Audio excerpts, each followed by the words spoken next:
If you follow along with MXGP, you know standing contract Honda is probably one of the staple teams, stable companies, whatever you want to call it. At least from the US side of things, it's a team that I know off the top of my head easily. So says a lot, especially something that's not exactly broadcast over here super often.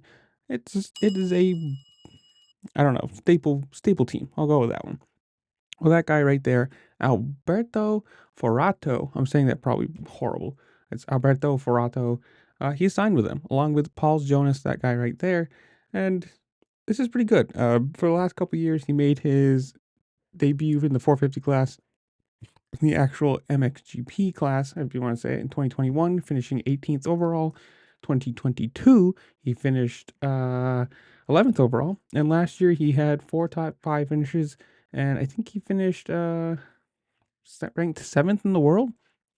So this is a big move for him. Obviously, trending upwards, trending the right way, becoming more competitive. And he said, quote, "I'm happy to be back with the Honda family and to join the Standing Construct Honda MXGP team.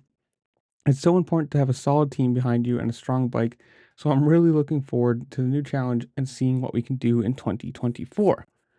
Tim Mathis, I'm assuming he's related to the Standing Contract in some way. I might be wrong. This is a quote in a story on MX Vice that I'm reading.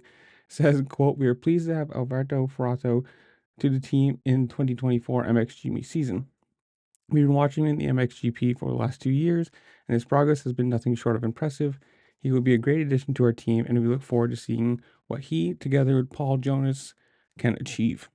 I mean, this is cool. Obviously, it's a good positive move for him if you're going from 18th to 11th, finishing top fives, and you know finishing top 10 in the world or ranked top 10 in the world. This is a good move. And again, like I said, as a US watcher, I know Standing Contract Honda as a team. Very few other teams I could probably name. So it's cool. But in the comments below, you guys tell me, do you watch MXGP? Are you a fan of Honda? Are you a fan of this guy?